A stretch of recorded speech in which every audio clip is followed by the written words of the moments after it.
The man in front of me is struggling in pain. What has he been through to end up like this? Just a short while ago, he was a regular high school student named Takahara. Every day, he would bring breakfast to his father, who lived apart from them. He had planned not to deliver the meal today, but his bike chain broke not far from home. His mother ended up finding out. He went to his father's clinic and woke him up in the usual way.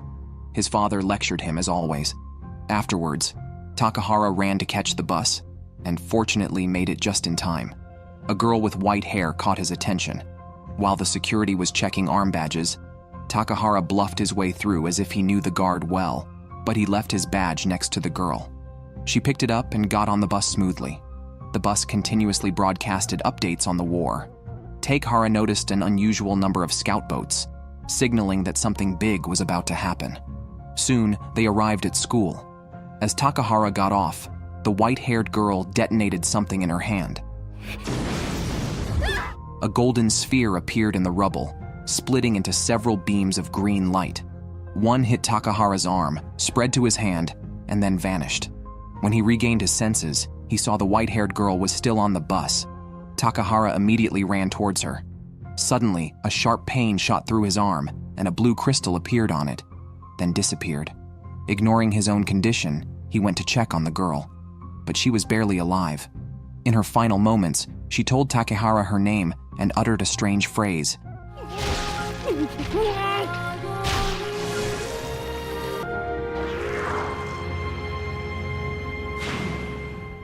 The soldiers who arrived found the creature before them and opened fire immediately. Haru, following behind, thought she heard Takahara's voice coming from inside the monster. Driven by the power of love, Haru attacked the armed soldiers. Several airships appeared in the sky, releasing objects resembling teapots, which then emitted steam. A monster emerged from these vessels, impervious to tank and cannon fire as its wounds healed rapidly. It fired lasers from its cells, splitting the school in two. After its rampage, it aimed a laser at Takahara, but missed. Frustrated, the monster engaged in close combat.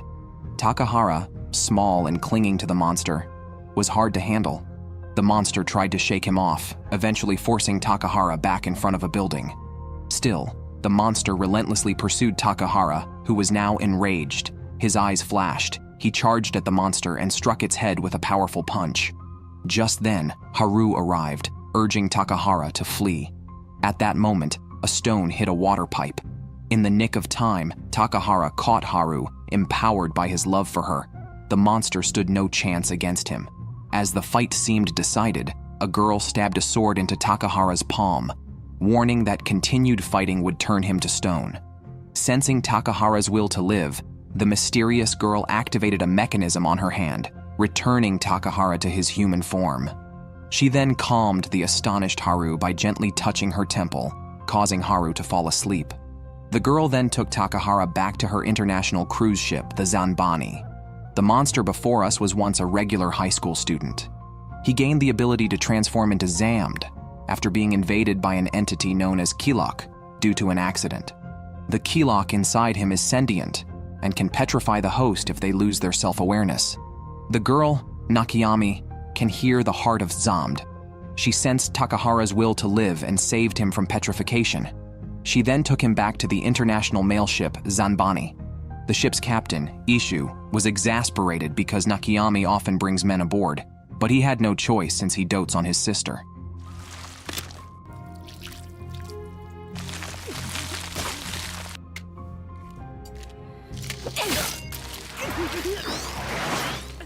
Inside the ship, Nakayami gave Takahara a special medicine to calm the Kilok within him, although it smelled awful.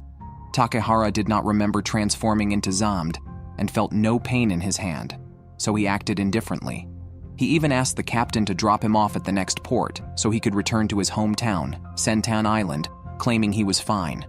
However, as soon as he tore off his bandage, the Kilok awakened, and his arm swelled instantly, setting off alarms.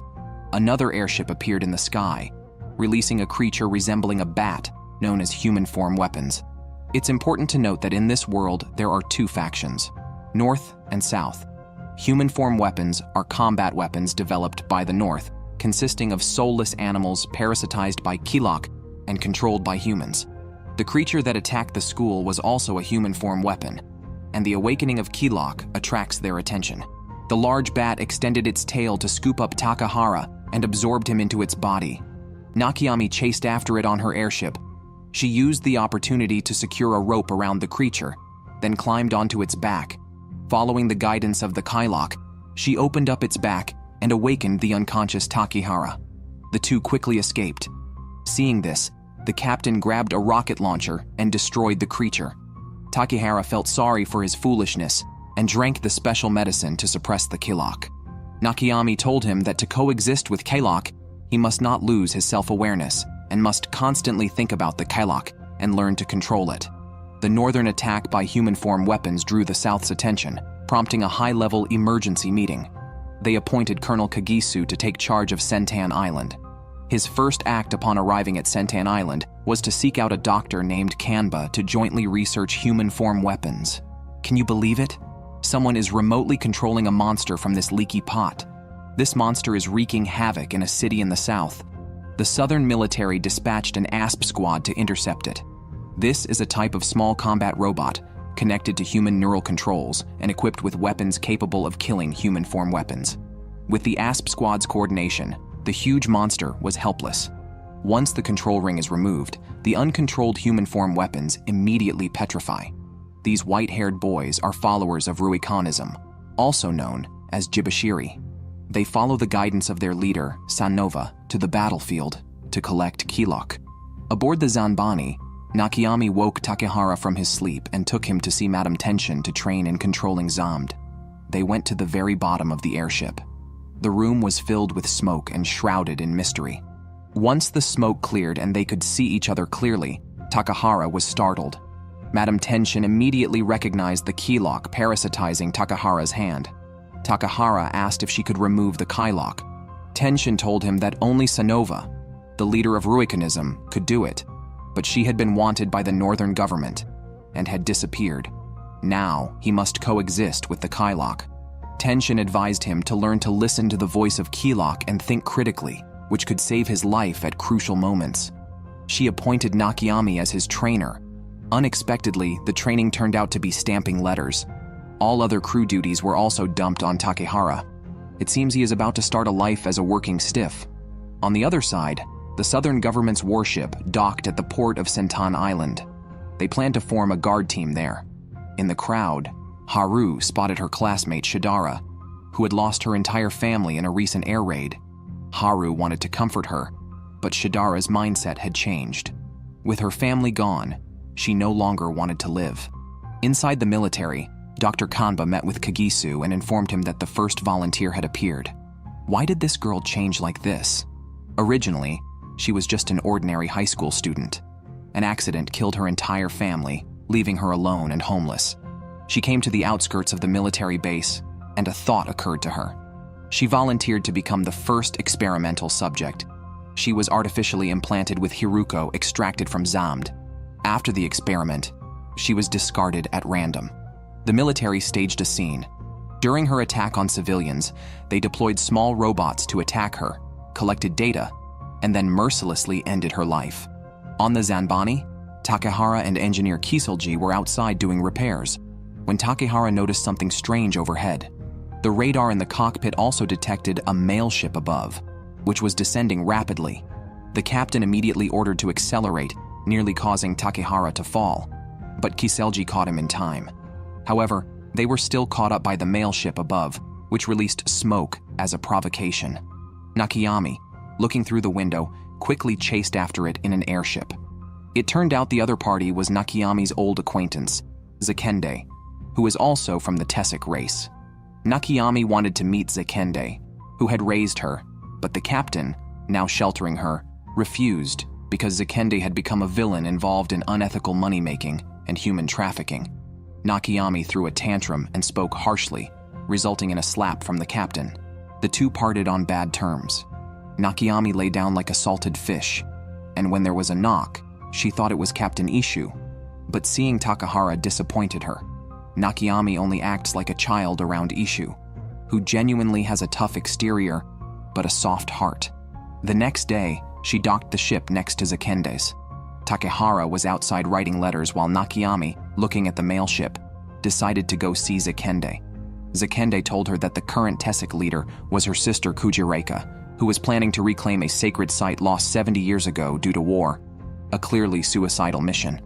Zakende hoped Nakayami would return to become the leader, but she refused. Nakayami wanted to stay on the Zanbani.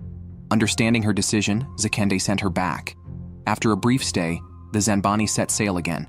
The captain, while navigating, noticed something unusual ahead and asked Nakayami to scout the area, sending Takehara along as well. Nakayami, unwilling to take this burden with her, left alone in the airship. Aku then intervened, pushing Takehara out of the hatch. His smooth execution suggested he was used to such actions. Fortunately, Takehara, with his strong arms, managed to grab onto the airship. Nakayami questioned his actions, and Takehara, feeling helpless as it wasn't his choice, joined her reluctantly. Upon reaching their destination, they found it in ruins, with only the corpses of human-form weapons remaining. They discovered a half-petrified human-form weapon. Nakayami ran over and jumped onto its back, intending to help dismantle it, but was knocked down by its tail, causing her body to start petrifying. Seeing this, Takehara panicked and tried to help Nakayami, but the attack from the human-form weapon awakened the Kilok inside him. His arm, empowered with the strength of Zamd, easily broke the petrification and saved Nakayami. The human-form weapon stood no chance against him. Nakayami tried to stop him, but was too late. She could hear the inner voices of the creatures and had intended to help dismantle it, not expecting Takehara to kill it outright. Takehara always saw the human-form weapons as monsters and couldn't understand why Nakayami felt differently. Back on the Zanbani, Takehara asked Aku what the human-form weapons really were. Aku explained that human-form weapons are originally biological beings, turned into semi-finished weapons by the North after being injected with Hiruko. Nakayami can hear the painful cries of the human-form weapons, which is why she risks her life to save them. On Senton Island, Haru received a letter from Takehara. She shared the news that Takehara was alive with his parents, although his transformation into Zamd was unavoidable. Takehara's father, Ryuzo, blamed himself, as he was a former surgeon for the northern government. He had saved many soldiers, only for them to end up as experimental subjects for the military. Ryuzo believed Takehara's fate was a punishment from above. Knowing that Takehara was alive, Haru decided to join the Southern Army. This would allow her to leave Senton Island in search of Takehara. Their friend Teraoka also joined the army, driven by a desire to protect their homeland. Their first task was to learn to operate small combat robots. Teraoka showed a natural talent and quickly mastered the skills. Their records were sent to Kagisu, who showed interest upon learning that two of them were friends of Ryuzo's son. This is a test subject trapped by the military. It suddenly awoke, and a massive claw emerged from it. The researchers in front of it seemed as insignificant as ants. Above it, a group of recruits were undergoing their first drill, unaware it would turn into their first real battle. Below, the doctor showed no sense of danger, simply watching as the Zamd broke free from its chains with no response measures in place. Soon the chains were destroyed, and the stooped Zamd began climbing upwards. The alarm finally sounded. The secretary tried to make a call to inquire about the situation, but the lab personnel's lack of vigilance was appalling. By the time the order to close the gates was received, Zamd was already upon them, and the secretary could not ascertain the situation below. It was too late for the first gate, which Zamd passed through smoothly. The second gate was also easily breached by Zamd. It was only after Kagisu's reminder that the guard at the third gate knew to close it. Fortunately, this Zamd was a pregnant woman, moving slowly because of the infant, allowing the third isolation gate to be successfully closed. The top-level guards began to relax their vigilance. Even the experienced Kagisu breathed a sigh of relief. Steam began to emit from Zamd, and the infant's hands generated electricity, then clapped together to create a bubble. The bubble did not disappear but flew upwards and exploded upon contact with the door, blasting it open. The recruits were still reacting when the massive Zamd appeared before them. However, Zamd did not attack them. Haru could hear Zamd's heart. It just wanted to survive. But the others did not care, and launched an attack with small robots. Despite this, Zamd merely created a barrier to protect itself, which then transformed into a pair of wings. But before it could escape, Teraoka seized the opportunity and shot Zamd in the calf. The already weak Zamd fell immediately. Teraoka then targeted the wings, which disappeared, and Zamd reverted to a petrified state. Takahara received a letter from Haru. They agreed to meet at Sumabara Pass. Takahara informed the captain, but the captain deferred the decision to Nakayami, insisting on her approval. When approached, Nakayami, fearing Takahara's Hiruko might lose control again, initially refused his request. However, persistent Takahara eventually gained her approval on one condition. He must take Rappa with him. Rappa, more than just a mascot, wore a collar equipped with a tracker. Meanwhile, Haru was dispatched to Tsumabara Pass to search for a missing ASP squad. Takehara landed in an unfamiliar area where a petrified human form weapon was located. Rappa seemed drawn to something and adopted a combative stance. Takahara approached an elderly farmer to ask for a shortcut to Tsumabara Pass, but the mention of the pass drastically changed the farmer's expression. Stooping, he transformed into a human form weapon and began attacking Takahara. During the assault, Rappa's tracker fell off. As the monster relentlessly pursued him, Takahara decided to unleash Zamd's power, severing the monster's arm with a strike. Yet, the monster continued to charge at him. Before Takahara could act again, an older man intervened and subdued the monster. After getting to know each other, the man agreed to help Takahara reach Tsumabara Pass. Meanwhile, Nakayami, losing the signal from the damaged tracker, grew worried and decided to take an airship to find Takahara. Arriving at the last known location of the tracker, she saw the petrified human form weapon and felt compelled to go to Tsumabara Pass herself. Tsumabara Pass was originally the world's largest mine and was once bustling. However, everything changed after the North dropped human form weapons here. Haru and Teraoka have now entered the mine and found an ASP mech, but the pilot is missing. Suddenly, a human form weapon falls behind them. Haru can hear the heart of the human form weapon and does not want to hurt the creature. But Teraoka immediately opens fire and urges Haru to leave. Haru, running out of the mine, falls to the ground, feeling utterly helpless, yet she hears the voice she most wants to hear.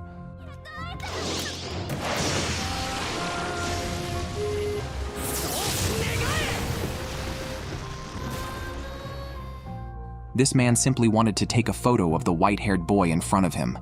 Unexpectedly, the boy pulled out a mysterious object, and following an explosion, no one on the ship survived. The man narrowly escaped, but was transformed into a monster, his body gradually petrifying from the torment. However, he saw a girl running towards him. Despite being affected by the petrification, she did not give up and hit the stone with her weapon. Luckily, her companions arrived in time and brought them back to Zanbani. The man, named Raigyo, had changed dramatically in just 5 years. He watched from beneath the mine as events unfolded above. Takahara had exposed himself as Zamd. His old friend showed no sympathy, blaming everything on Takahara and even aiming a gun at him. At a critical moment, Raigyo emitted a laser beam and subdued Teraoka. Raigyo now had full control over Zamd's power. He then instructed Haru to tell Takehara to leave. Watching Takehara depart, Raigyo returned to his original form and advised Teraoka not to underestimate the value of life before leaving.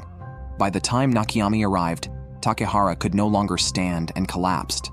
At Zanbani, the crew had been waiting at the port for a long time and took off immediately upon Nakayami's return. During takeoff, a motorcycle raced towards them. It was Raigyo, returning to Zanbani in a dramatic fashion. His arrival attracted all the crew members who were overjoyed to see him. Raigyo had been away from Zanbani for 2 years and was very popular among them. He came bearing gifts for the crew, quickly becoming the center of attention and nearly stealing the spotlight from the main character. You might think he would be all smooth talk, but after a shower and a shave, he was back to being his handsome self. Raigyo shared his photos and suggested taking a group photo. While everyone prepared, Raigyo showed Takahara a photo of the Diamond Tower, the rebirth place of the northern tyrant Emperor Hirukin, and the destination of Captain Ishu's journey. The North is currently attacking the South with numerous human form weapons. Ishu plans to strike Diamond Tower during a vulnerable moment by organizing a resistance raid. They quickly took the group photo, but unexpectedly faced obstacles the next day. Radar detected a northern ship deploying human-form weapons. Regyo woke up Takahara for some live combat training. Confused, Takahara was dragged to the top of the mail ship. Regyo told him that there was only one enemy unit and handed it over to Takahara to handle, emphasizing the need to learn self-protection. This was Takahara's first lesson as Zamd. The deployment ship released a human-form weapon that flew towards Zanbani. Regyo reminded Takahara that the Kilok residing within him was a talent, and whether it would help or hinder him was up to him. Then, Regyo left. Takahara pondered Regyo's words, and then fixed his gaze on the approaching human-form weapon, unleashing Zamd's power. Just as he was about to confront the creature alone, Nakayami, aboard an airship, fired a shot at the monster, but it easily dodged. Seizing the opportunity, Takahara leaped onto the creature. Nakayami threw him a seed, signaling him to implant it inside the monster to dismantle it. Takahara smashed the seed into the creature, causing it to rapidly expand and explode. Takahara fell, but was caught by Nakayami in time. However, the crisis was not over. Radar detected 4 more deployment ships. They made a plan and prepared to split up. Ryo, also transformed into Zamd on the mail ship, leapt into the sky and sliced a monster in half. Another monster fired a laser at him, but Ryo easily neutralized it with his palm and defeated another creature with a single strike. Meanwhile, a deployment ship launched a long object that hit the mail ship. The captain, hearing the noise, grabbed his weapon to investigate. Seeing the long object transform into small creatures, he immediately closed the outer doors and instructed Kiselji to lock the hangar doors. Ryo asked Takahara to help him fight the monsters outside while Nakayami returned to the engine room for support. Takahara extended his arm to dismantle the monster's control ring, but unexpectedly, the monster damaged the ship's stabilizer. Kiselji quickly shut down the opposite stabilizer, but this compromised the ship's flight altitude. Soon, the cabin door was breached, and only the captain was left guarding the corridor. At a critical moment, her gun jammed. Fortunately, arrived in time and eliminated all the monsters. However, one dying monster shot a laser at injuring his shoulder. Despite appearing calm, the captain was furious. She disregarded whether Nakayami could disassemble the monster and shot it dead herself. Nakayami was protecting the monster because she could hear its heart and wanted to free its soul, not trap it forever in stone. The captain then went to the back of the hangar where the controller of the human-form weapons was located. His aim was to use the monsters to control the crew and force the captain to surrender to Zamd. Clearly his plan failed, and the captain kindly sent him home. Due to damage, the mail ship had to land on a small island. Nakayami, staying on the ship, was torn between remaining on the international postal ship and returning to her homeland, which left her feeling lost. This confusion attracted an attack by a petrified black soul. Rappa, passing by, noticed the situation. The liquid, hearing the noise, released Nakayami and evaporated like water. Although uninjured, Nakayami couldn't stop shaking and even shed tears. Nakayami decided to return to her homeland to resolve her past. She found the captain and said her goodbyes. Takahara also wanted to go with Nakayami to gain experience and took the opportunity to visit Senton Island.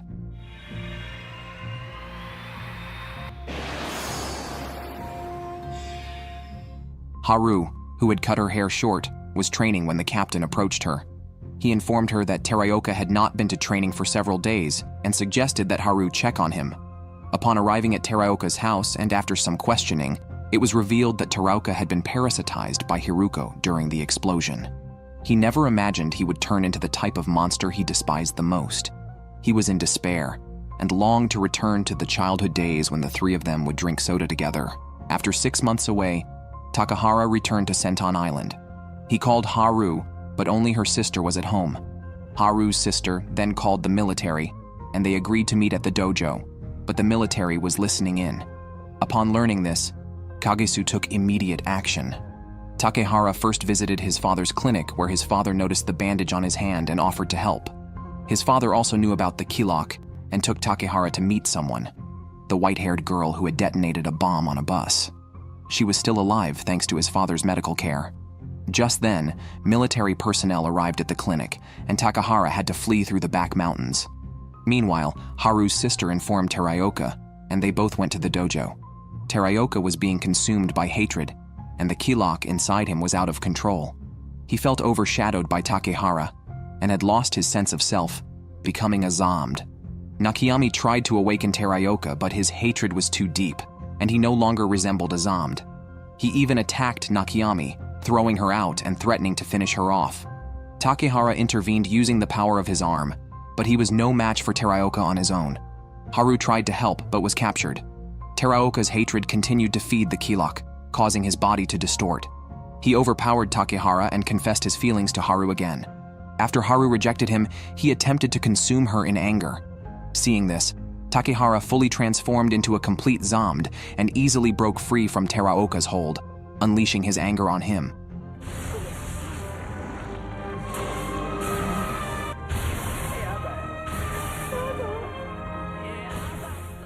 Nakayami stopped Takehara, and surprisingly, Teraoka did not petrify despite his extreme hatred. This gave Nakayami a chance to turn him back into a human.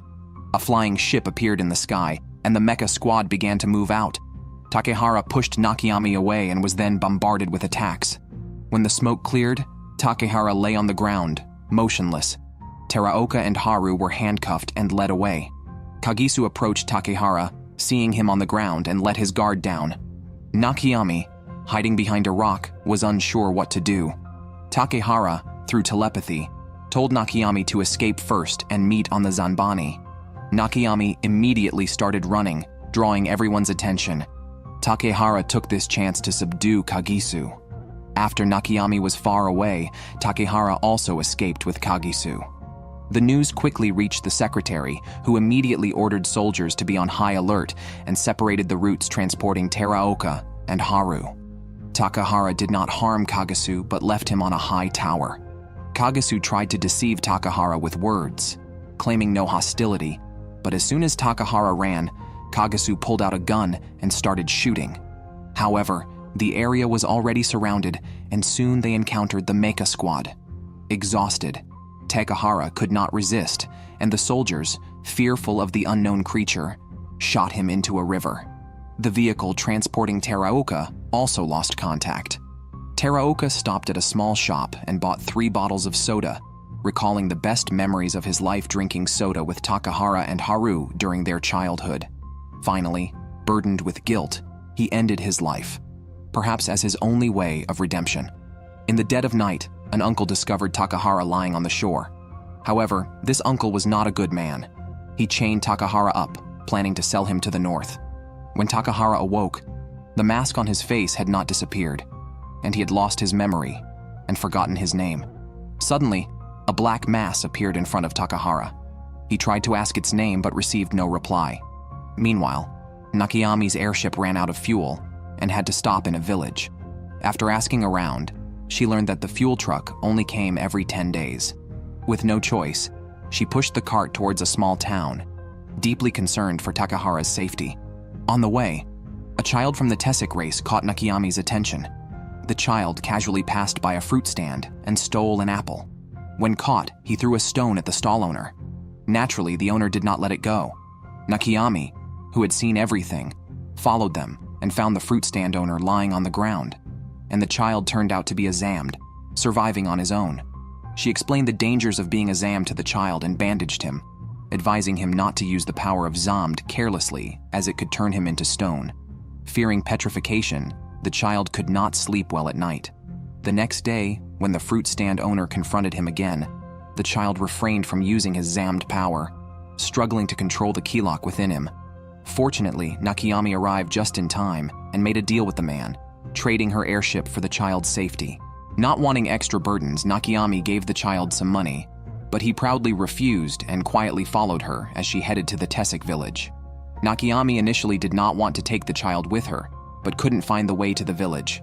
Thankfully, the child's guidance prevented them from getting further lost, and she ultimately decided to take him along. Haru was taken to a secluded room, ostensibly for reflection, but actually to imprison her. Her actions had contradicted her boss's wishes, and she was no longer of any use. The boss then shifted his focus to her sister, Midori. Midori had lingering leg issues from an accident, which made her mentally stronger and capable of controlling soulless bodies more quickly. Dr. Kamba was even moved to tears by this. Meanwhile, soldiers at the front had malicious intentions to capture Jibashiri, who collected Kylok. In the eyes of the Northerners, these Jibashiri were divine beings. Southern soldiers, desperate for promotions and raises, had lost all scruples. On the battlefield, 2 Jibashiri were collecting the soul's Kylok. One was shot by a soldier, while the other was taken to military headquarters. Kagisu tried to extract information about the purpose of cultivating Zamd around the world, but the boy did not reveal anything. Late at night, a white-haired girl and a white-haired boy in a hospital opened their eyes. The boy took a black stone from his shoe, drew 2 circles on the ground, and chanted a spell. Green light began to emanate around him. His soul was transported to where Haru was detained. He hoped Haru could take Takahara to the land where Kylok descends, Kondaral, and informed her about her sister's situation. However, he disappeared before Haru could ask for details. Far in the north, in a courtyard, a grandmother guided by Kagadoji arrived where Takehara was detained. Kagadoji approached Takehara and gestured for the grandmother to buy him. This is a rehabilitation center in the north, frequented by worldly people who were not surprised by Takahara's appearance. Here, the grandmother introduced him to a job, coincidentally, as a mail carrier. On the other side, Haru summoned Kagasu but remained silent. Just as Kagasu was about to leave, Haru grabbed his hand and opened up to him, pleading with him not to harm her sister. The secretary was so shocked by this that, by evening, when bringing Haru her meal, she was seething with jealousy.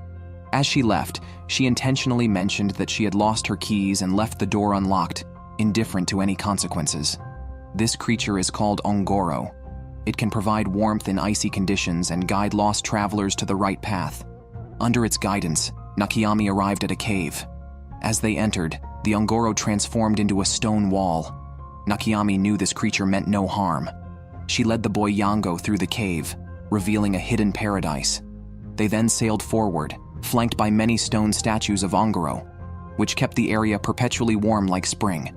The river led them to Tessik village, where Nakayami's sister, Kujireka, was the chief.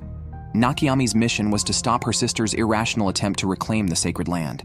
However, Kujireka, aware of Nakayami's intentions, took her directly to the mountain's summit altar to show her achievements. She had created energy spheres by merging Ongoro with virgin blood, which allowed one to control Zamd's power through sheer will.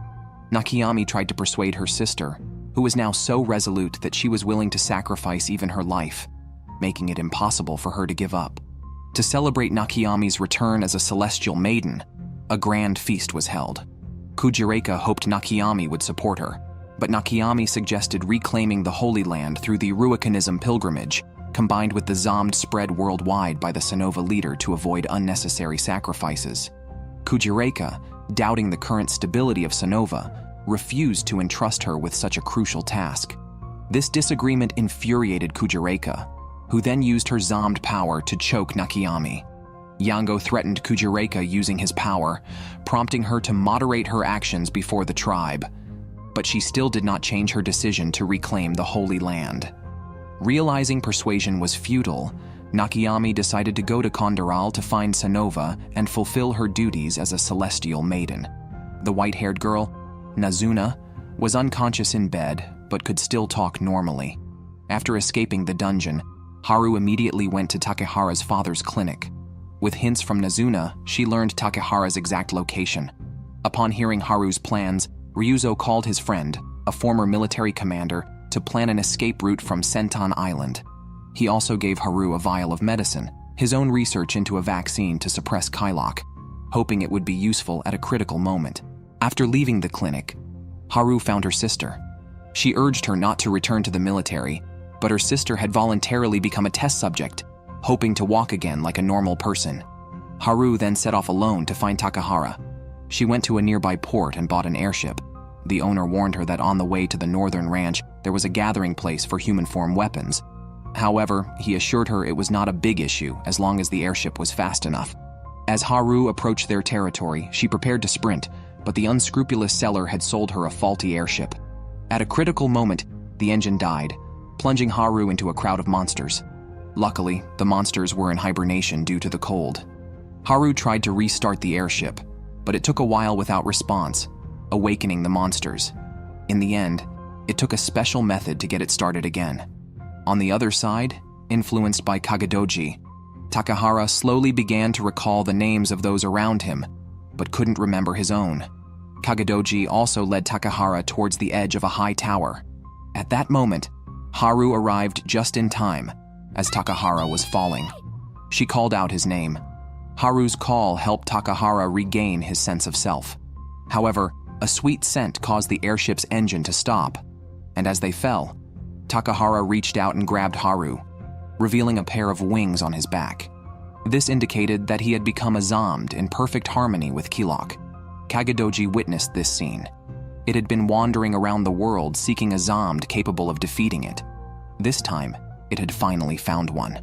Kagadoji then vanished through a crack and returned to the Diamond Tower, awaiting the final grand pilgrimage.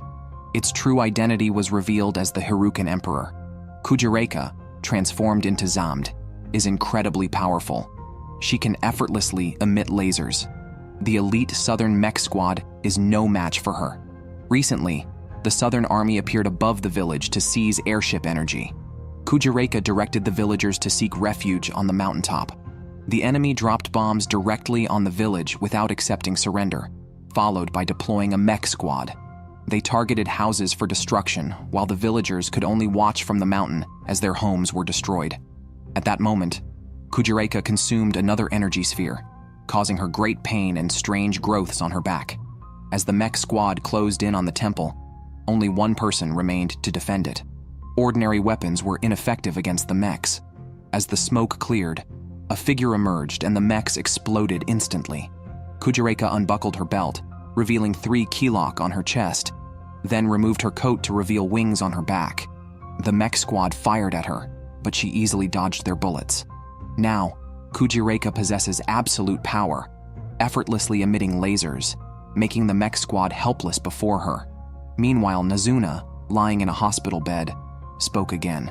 Through her, a white-haired boy in prison told Ryuzo about Midori's situation, urging him to rescue Midori. Kagisu, eager for Midori to appear at the Grand Pilgrimage, demanded that Dr. Kanba complete the experiment within 10 days. Pressured by Kagisu, Dr. Kanba approached Jibashiri for guidance. However, sensing the doctor's true nature, the boy asked Dr. Kanba to drop his facade and talk openly. Dr. Kanba confessed his actions were driven by self-preservation and sought the boy's redemption.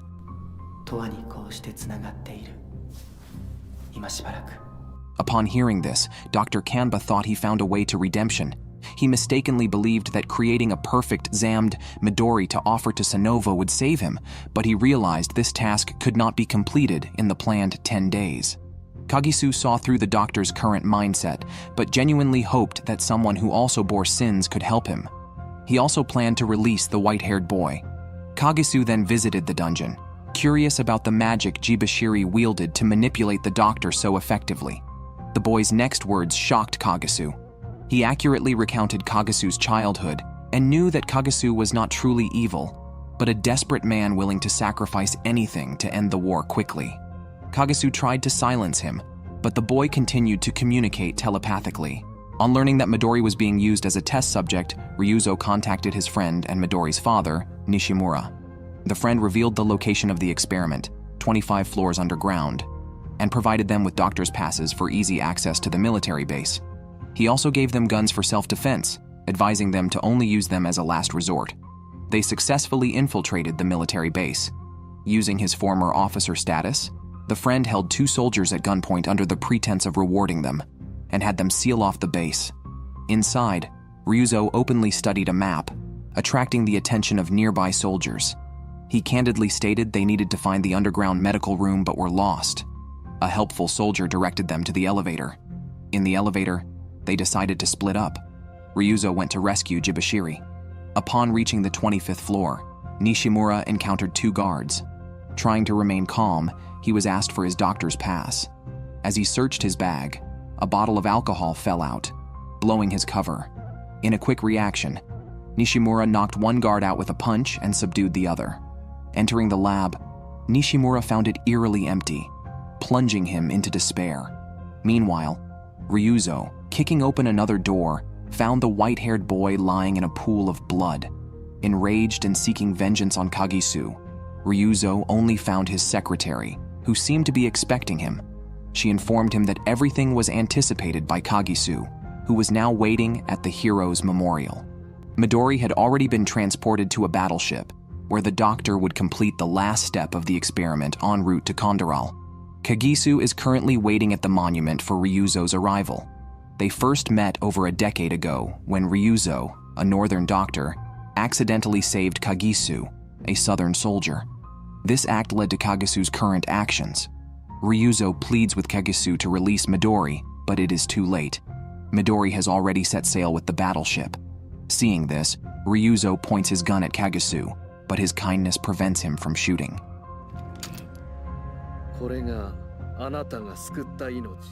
Fate can sometimes be indescribable. 16 years ago, Ryuzo, Takehara's father, saved Kagisu. 16 years later, Kagisu's mother saved Takehara. After Haru and Takehara reunited, they bid farewell to the old lady, who knew they should not stay. Without insisting they stay, she let them leave. That night, the two took an airship to Kondaral. Elsewhere, Raigyo received a message from the Revolutionary Army and prepared to head north with Captain Ishu to destroy the rebirth site of the Hirukan Emperor, Diamond Tower. Meanwhile, Nakayami had the chance to go to Kondaral because Yango helped a man who was a crew member under Zakende. On the front line, as the Revolutionary Army struggled to take Diamond Tower and was preparing to retreat, Raigyo entered with a plan. He suggested drawing the human form weapons to the east and west to petrify them, while others would breach the main gate from the bunker's blind spots. One person questioned who should lead this bold strategy.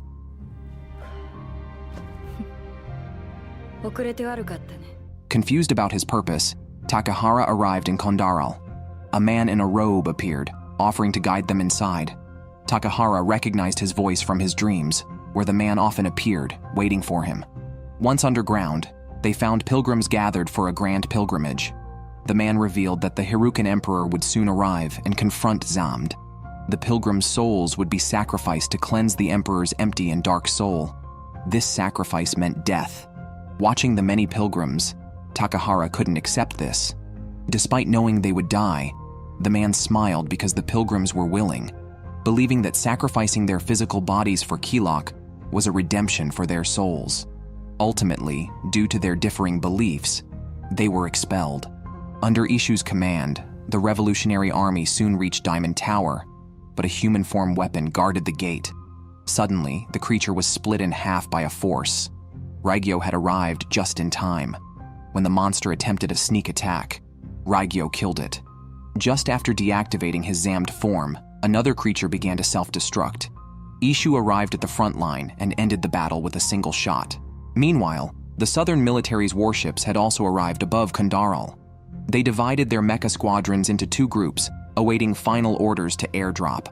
Inside one of the large black warships, Dr. Kanba was engrossed in what he considered his perfect masterpiece, and Midori had long lost any human semblance. On Zakendi's mail ship, Nakayami revealed her purpose for the journey. Some tasks could only be done by her. As the celestial maiden of Tessik village, she was meant to become a summoner to help Sanova with the grand pilgrimage. However, after witnessing the cruelty of war while collecting Kilok post-battle and unable to bear leaving a girl alone, she left Sanova. Instead, she wandered with the girl until she met Captain Ishu. Now, she felt she could no longer run away. The boy in front fused his body with a gun turret, controlling it with his mind. As soon as his eyes opened, a massive turret emerged from the ground. Just recently, his city was invaded by numerous mechs targeting unarmed devotees, filling the town with smoke and gunfire. Fortunately, a powerful weapon lay beneath the town. A group of children used their bodies as conduits, merging their consciousness with the weapon. Where the laser passed, warships and mechs turned to ash, instantly shifting the tide of battle. Elsewhere, Ishu led the Revolutionary Army to breach the gates of Diamond Tower. As others provided cover outside, Ishu and Raigyo charged inside to eliminate the Emperor. However, soldiers above shot Raigyo down. As Ishu reacted, a bomb was thrown. Raigyo absorbed the blast with his last strength, causing a supporting pillar and the rooftop to collapse. Raigyo used his body as a support, urging Ishu to leave him and kill the Hirukan Emperor. Meanwhile, pursuers were closing in. Regyo handed his explosives to Ishu. With mixed emotions, Ishu ran forward, determined to fulfill her mission. She took out the Emperor's guards and placed explosives on both sides of the Emperor's container. The moment of revolutionary victory approached with an explosion that spurred cheers from the Revolutionary Army, recognizing it as the sound of Ishu defeating the Emperor. Yet, a soldier noticed something unusual atop Diamond Tower. A strange creature that was in fact the real Hirukan Emperor. When the Hirukan Emperor, who had been asleep for 1,000 years, awoke again, the world faced a new crisis. He opened his massive mouth and fired a laser powerful enough to destroy a mountain. A beam of light then appeared at the center of the laser, emitting dark rings that expanded, shrouding the world in darkness. As the darkness passed over the Hirukan Emperor, it seemed to nourish him. He slowly stood up, beginning his next evolution. The Revolutionary Army aimed their cannons at the Emperor, but could not harm him. The Emperor then flew towards Kondaral. Meanwhile, Takahara and Haru were about to leave the troubled area, but Haru heard her sister's voice and decided to return to the ground to search for her. On the ground, a giant egg suddenly sprouted an eye, followed by countless others, which then exploded with energy. Haru, just arriving at the ground, was drawn to this power and heard her sister's voice again.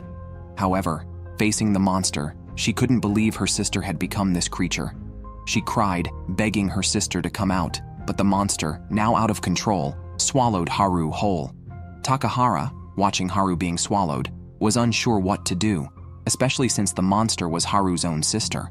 This realization overwhelmed him, allowing the key lock inside him to consume him again, and petrification slowly spread within his body. Fortunately, a familiar figure, Nakayami, arrived in time to stop Midori. Nakayami knew the only way to fully awaken Midori was to enter her inner world. So she willingly let the monster swallow her. The scene then shifts to Midori's inner world. She had kept her heart sealed since the day her mother died in an accident, which also left her body impaired. This tragedy had trapped her in a shadow she couldn't escape. Nakayami also appears in her inner world, aiming to help Midori overcome her emotional blocks. She feeds Midori the key lock extracted from their mother, and with Nakayami's prayers, Midori opens her eyes to find herself back on the day of the accident. Seeing her mother again, a joyful Midori runs towards her. In the car, she finally says the words she had been afraid to tell her mother, and feels the warmth of her mother's love in response. Takahara reflects on his own past, realizing that his journey has been one of survival. From his initial panic about the key lock inside him, to gradually learning to communicate with it, he had come to coexist with it. Finally breaking free, he uses a special medicine developed by his father and transforms into his full form, Zamd. With a resolute will, he charges at the monster and injects it with the antidote, causing the monster to disintegrate instantly. Nakayami emerges from the creature, proud of Takahara, who has perfectly merged with the key lock. However, she knows their mission isn't over yet. She then instructs Haru to leave the place with her sister. Two Jibashiri appear on the ruins. They approach Takahara and admire the perfectly merged Zamd, pleased that their efforts were not in vain. They then inform Nakayami that the high priest has arrived and is waiting for her. The Jibashiri lead Nakayami to a dilapidated house where Sanova is waiting. Meanwhile, lightning and thunder roar over Kondaral, signaling the Emperor's arrival. Takahara, with his blue wings spread, flies towards the sky, fulfilling his mission. To his surprise, the Hirukan Emperor is much larger than expected. Takahara pleads with the Emperor to spare the people of Kondaral, but the Emperor finds this absurd, stating that they willingly sacrifice their lives to dark powers for the redemption of their souls. The Emperor reveals he was the one who helped Takahara earlier, recalling his own name as Kagadoji, and asks Takahara to tell him what he truly is.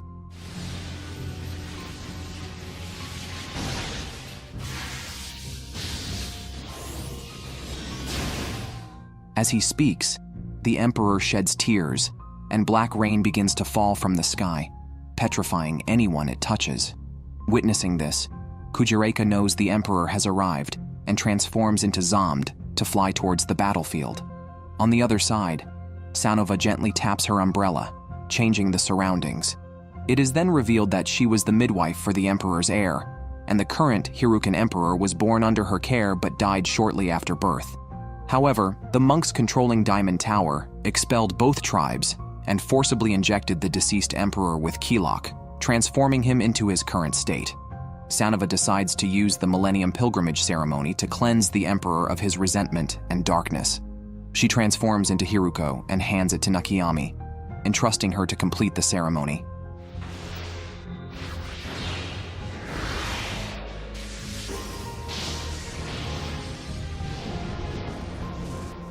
Kujiraka arrives at the battlefield, ready to confront the supreme Hirukan Emperor.